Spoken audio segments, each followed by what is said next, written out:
The privilege of a lifetime is to become who you truly are. You know, my friend, I've heard that quote from Carl Jung 1,000 times, but it wasn't until I hit a wall in my own life. A wall so high and so solid, it felt like I was running into a mountain, that I truly understood what he meant. For years, I wore my perfectionism like a suit of armor. I thought it was my greatest strength, this relentless drive to get everything just right. I was the one who stayed late, the one who triple-checked every detail, the one who people could count on for flawless work. And on the outside, it looked great. People praised my discipline, my commitment, but on the inside, I felt a constant, humming anxiety, a quiet desperation that I couldn't explain. Have you ever felt that? That feeling that no matter how hard you push, how perfect you try to be, there's a deeper part of you that's suffocating, crying out for air. It felt like I was living in a beautifully decorated prison cell, one that I had built and locked myself inside of. If this feeling resonates with you, if you've ever felt that strange, sacred ache beneath the surface of your own ambition, just type, "I'm not alone," in the comments. Because I want you to know, with every fiber of my being, that you are not. What I came to realize, and what I want to share with you today, is a truth that changed everything for me. This drive for perfection wasn't a virtue. It was a profound, soul-deep fear of my own power. It's a strange thing to say, isn't it? The fear of our own power. It sounds like a contradiction, but honestly, looking back, I can see it so clearly now. Behind that almost virtuous, almost holy glow of my perfectionism, there was a terror I couldn't even admit to myself. It was the fear of the very greatness that was written into the blueprint of my soul. Like so many of us, I was raised to believe that being a perfectionist was something to be proud of. It was a sign of incredible discipline, a deep and unwavering commitment to excellence, even a mark of high moral character. Our whole world seems to reinforce this, doesn't it? We celebrate the flawless athletes, the genius entrepreneurs, the artists who create masterpieces, and we tend to dismiss anything that's messy, anything that's still in process. But here's the hook, my friend. What if this entire belief system is a grand illusion? What if it's a divine deception we've all bought into? What if, behind this relentless, exhausting chase for the perfect outcome, there isn't strength, but a profound, hidden weakness? Not a virtue, but a brilliantly sophisticated, unconscious strategy to keep us from facing something far more frightening. The true, boundless, magnificent potential that your soul is yearning to express. The legendary Swiss psychiatrist, Carl Jung, saw this with piercing clarity. For him, perfectionism isn't necessarily a virtue. In his profound and deeply spiritual view of the human psyche, he saw it as a highly sophisticated mechanism of self-sabotage, a kind of spiritual defense against our own inner light. The human mind, he taught us, creates masks. She called them personas, to hide the parts of ourselves that we're afraid to show the world. It's the face we put on for our job, for our family, for our friends. And for so many of us, perfectionism is the most elaborate, most convincing mask of all. It's this impeccable, glistening facade that protects us not only from the sting of what others might think, but more importantly, from the overwhelming, gut-wrenching terror of having to take full responsibility for our own divine greatness. It's a beautifully crafted shield against the call of our own destiny. I remember this so vividly in my own life. For years, I had this dream, a deep, soul-level yearning to start my own creative project. It was a fire in my belly, an idea that would wake me up in the middle of the night with a jolt of excitement. I could feel its potential, its power, and what did I do? I spent years studying, planning, and adjusting every little detail. I bought countless books, I made endless mind maps. I wrote detailed plans that filled entire notebooks. I was polishing my armor of preparation, making sure everything was perfect before I took a single step. But guess what? I never actually started. I never took that first, vulnerable, terrifying step into the arena of action. Why? Because there was always something that wasn't quite good enough yet. The website design wasn't perfect. The marketing strategy wasn't solid. The idea still needed 1,000 more tweaks. And so the days bled into months, and the months into years, and I was lost in a sea of almost ready. I was paralyzed by my own high standards.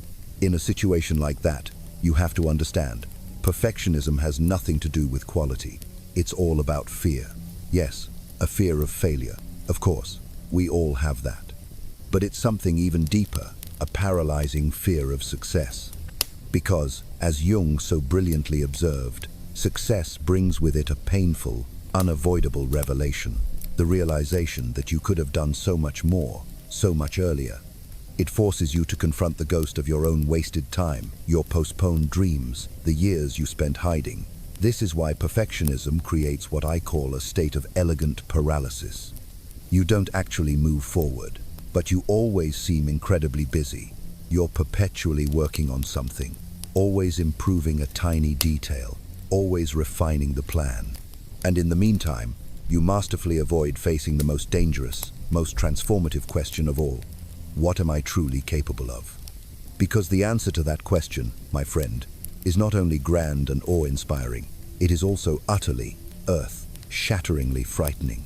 Discovering your own power, your own divine light, means you also have to face the shadows of your past, the lost time, the wasted opportunities, and the immense, heavy responsibility that comes with acknowledging your own strength.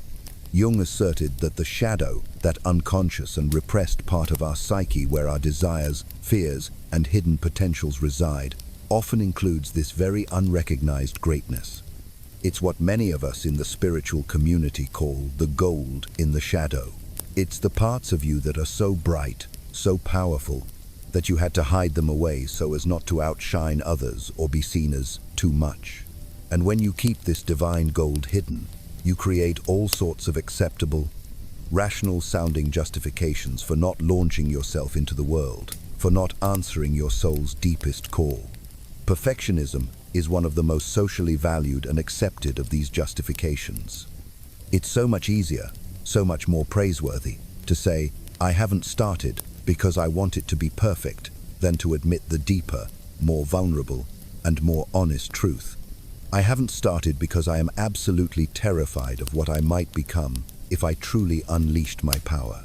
This is the heart of what we're exploring here, this profound, life-altering idea that perfectionism is not a noble trait, but an elegant, disguised way of staying small, protected, and, above all, far away from the exhilarating, and sometimes painful, act of embracing your own power.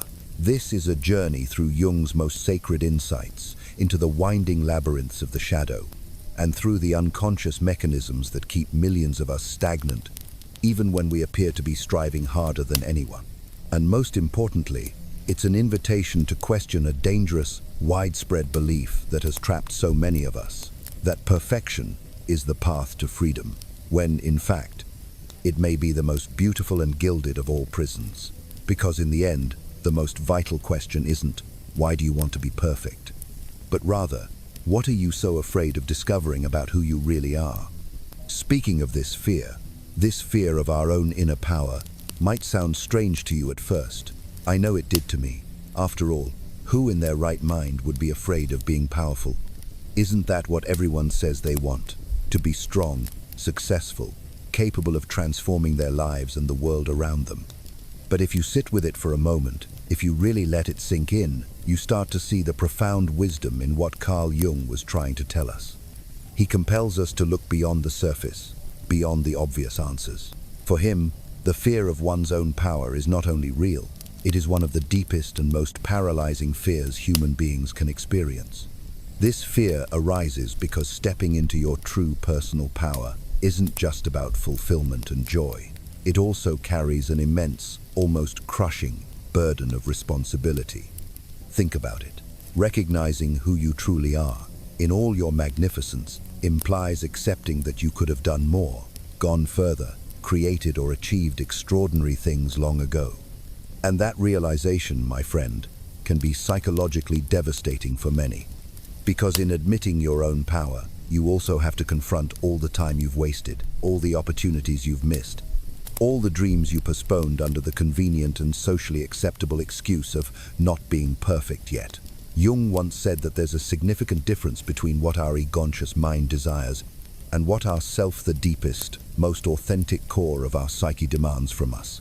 The self is constantly calling us to realize our individuation, to develop our fullest, most unique potential. But this call, this sacred inner nudge, is uncomfortable. It can be painful because it forces us to step out of our cozy, familiar comfort zone, to abandon the fragile and limited identities we've built for ourselves, and to face the vast, terrifying unknown that exists both within and outside of us.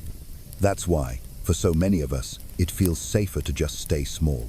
Living below your potential offers a strange kind of comfort, a sense of anonymity, and a shield from exposure. To be truly excellent, to shine your brightest, requires a level of courage that goes beyond just facing external challenges.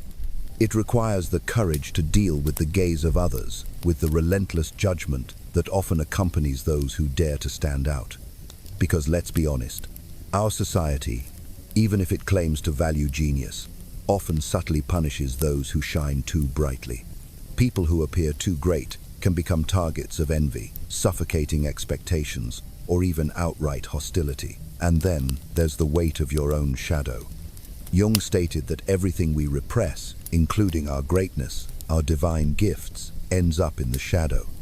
And what remains in the shadow doesn't just disappear, it begins to exert an unconscious, and often disruptive, influence over our lives. A person may, without even realizing it, create situations where they sabotage their own projects, destroy promising relationships, or give up at the most decisive moment, all to avoid the heavy burden of becoming who they could truly be. Because realizing your power means you have to live up to it, you have to use it, and that is a gigantic, soul-shaking demand. This fear of our own power is also tied to something Jung saw with such brilliant clarity, the paradoxical nature of being human. Within each and every one of us, there exists both the desire for freedom and the fear of that very freedom. The yearning for greatness coexists right alongside the desire to remain protected, hidden, and safe from the risk of failing, or, even more dauntingly, of triumphing. Because triumph, my friend, is also frightening. For once you recognize what you're truly capable of, you can no longer claim ignorance. There are no more excuses for staying small, for playing it safe. The call of yourself becomes deafening, a constant hum beneath the surface of your daily life. And it's precisely at this point that perfectionism plays its most crucial, most insidious role. It becomes the trench, the hiding place, where you can take refuge to avoid responding to that inner call. As long as you're busy seeking the perfect moment, the perfect plan, the perfect text, you can avoid the sacred, terrifying anguish of dealing with your own creative strength. Perfection, in this light, becomes the most acceptable and admired alibi for remaining small. But if all of this incredible power, this untapped greatness, is hidden in the depths of our psyche, where exactly does this feared strength reside? Where is this power that, according to Jung, inhabits our shadow and has the potential to either destroy or liberate us? To answer that, we have to be brave enough to enter the darkest, most potent territory of the human mind, the shadow itself. And that, my friend, is exactly what we need to talk about next.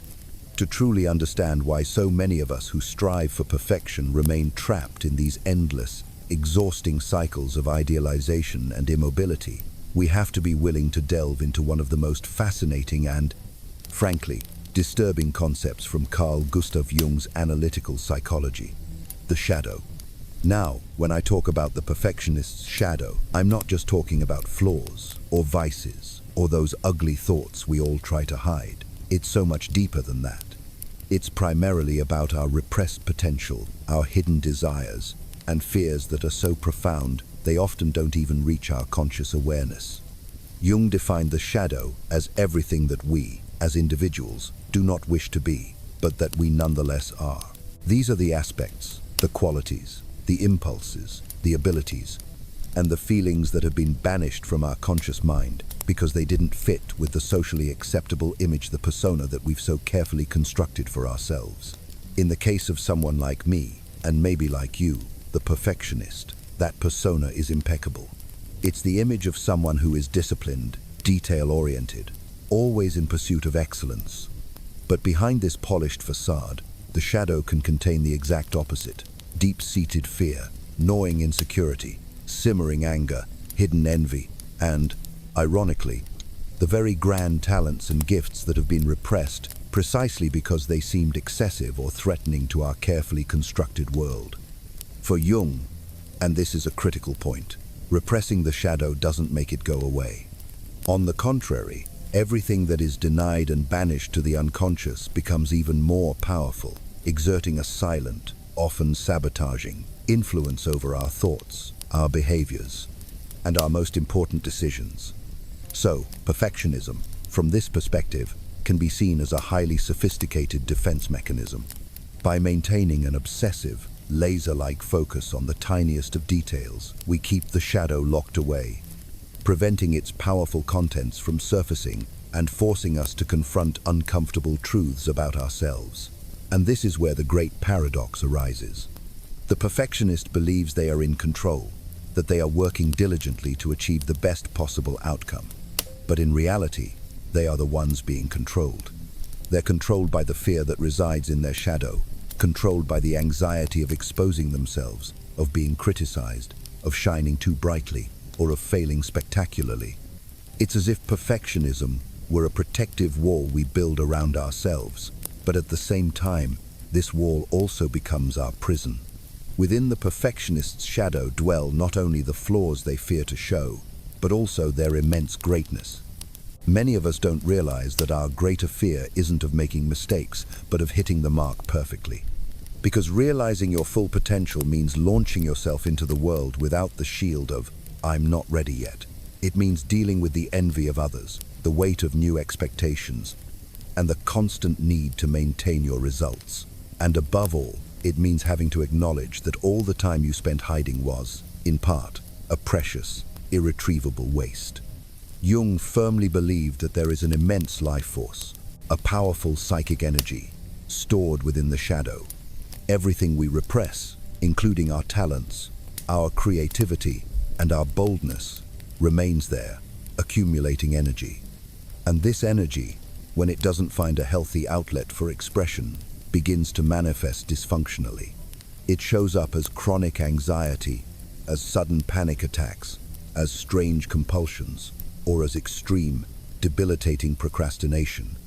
That's why so many perfectionists live in a state of constant exhaustion, even when they seem to be doing nothing concrete. And then there's the deep, relentless suffering caused by self-criticism. The perfectionist doesn't just seek to do everything impeccably. They torment themselves for every minimal, real, or imagined failure. Small mistakes are magnified into internal catastrophes, constantly eroding their self-esteem. Jung warned that when the ego becomes hypertrophied, when it's overly identified with the personatis perfect social image, it cannot tolerate imperfections, because each failure threatens the very identity that has been built with so much painstaking effort. The result is an individual who lives in a constant, nagging fear of being unmasked, as if at any moment, everyone will discover that they are not as competent, intelligent, or disciplined as they seem. But perhaps the highest, most tragic cost of perfectionism is existential. Jung said that living below one's potential inevitably generates a deep and profound suffering. The perfectionist might gain all the external recognition in the world, but they often carry a hollow sense of emptiness inside. They feel they are always behind what they could have been.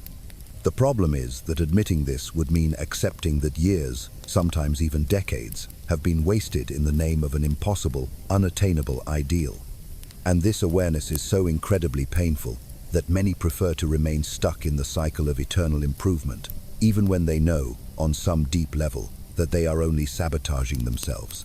Another devastating consequence of perfectionism is the toxic relationship it creates with failure. The perfectionist doesn't see mistakes as opportunities for learning and growth, but as irrefutable proof of their own inadequacy. Each failure is experienced as a mortal blow to their identity, which in turn generates a paralyzing fear. After all, if everything absolutely must be perfect, then any misstep is completely unacceptable. This mindset not only hinders personal growth, it strangles creativity. Because to innovate, to create something new, means you have to experiment, you have to take risks, and you have to accept that many of your attempts will be beautifully, gloriously imperfect. And of course, there's the profound impact this has on our relationships. The perfectionist isn't just demanding of themselves. They often project their impossibly high expectations onto others, their partners, their co-workers, their friends. Everyone ends up being measured by this unyielding, unforgiving yardstick of perfection. This creates distance, conflicts, and a chronic, aching feeling of loneliness, because deep down, no one can ever meet such rigid standards, not even the perfectionists themselves. In his powerful book, The Undiscovered Self, Jung warns that the modern individual, by losing contact with their true, authentic self, becomes incredibly vulnerable to external pressures and ends up living a life dictated by others' expectations. The perfectionist is a living, breathing example of this. They are so incredibly busy trying to maintain their impeccable mask that they completely disconnect from who they really are. And in this process, they become increasingly vulnerable to identity crises, to chronic anxiety, and even to deep clinical depression. However, and this is the beautiful part, Jung also believed that there is a way out, but it doesn't lie in forcefully destroying our perfectionism, nor does it lie in simply accepting mediocrity. The solution is something much deeper, much more transformative. It's about learning to recognize, integrate, and transform the immense energy that is currently trapped in this destructive cycle. For what currently imprisons us can, when brought into the light of our consciousness, become the very fuel for a much more authentic, vibrant, and meaningful life. But how do we actually do that? How do we break this cycle? How do we use our own imperfection as a path to freedom rather than a sentence to imprisonment? To answer this, we need to understand how Jung viewed the path to overcoming these deeply ingrained patterns, and how we, in our own lives, can in practice begin to break free from this golden prison. And that, my friend, is what we are going to explore right now.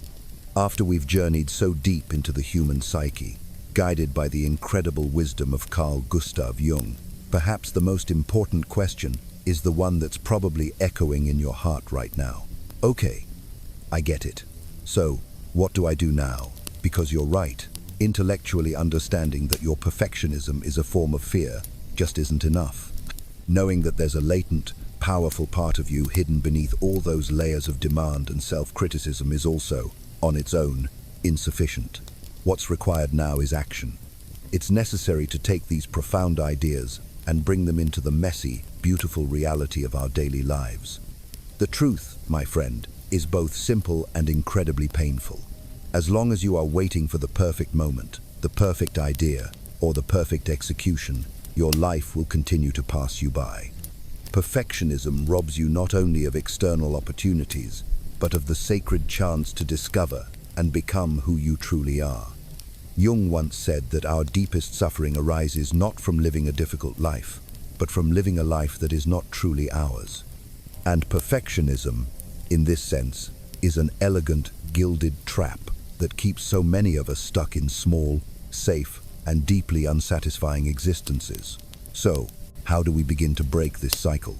How do we finally pick the lock on this prison we've built for ourselves? I want to share with you some concrete, practical steps inspired by both Jung's profound psychology and the modern applied techniques that have helped me and so many others. First, and this is a big one, you have to act before you are ready. The initial impulse, the spark of creation, must come from action, not from more thought. If you're writing a text, I want you to finish the draft without endlessly worrying about whether it's perfect. If you have a project, I want you to launch it, even if you know it's not the final, polished version. Jung believed that our true self, our authentic essence, can only fully emerge when it is lived out in the real world, not just contemplated in the quiet of our minds. Second, you must set clear, firm limits on your preparation. Give yourself a short, almost uncomfortably tight deadline to do your planning. And then you must commit to acting, because every single additional day you spend in that preparation phase only feeds the insidious illusion that you are still not good enough. You have to understand this. Perfection is not found in endless preparation, but in the raw courage to correct and adjust as you go. Third, you need to start a dialogue with your shadow. This sounds mysterious, but it's actually very practical. The next time you feel that familiar sting of fear or shame or that sense of being blocked, instead of running away from it, I want you to sit down with a journal and write. Ask yourself these questions. What am I really afraid of here? What is the absolute worst that could happen if I do this imperfectly?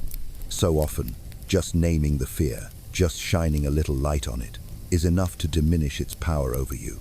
Fourth, you have to learn to accept that the first version of anything you create will be imperfect, and that is perfectly okay. Jung taught that our psychic energy needs to flow. When we block it with our need for perfection, it turns into anguish and anxiety. It is always better to produce something beautifully imperfect than to remain paralyzed in inaction. Fifth, I want you to start developing small, conscious victories against your perfectionism.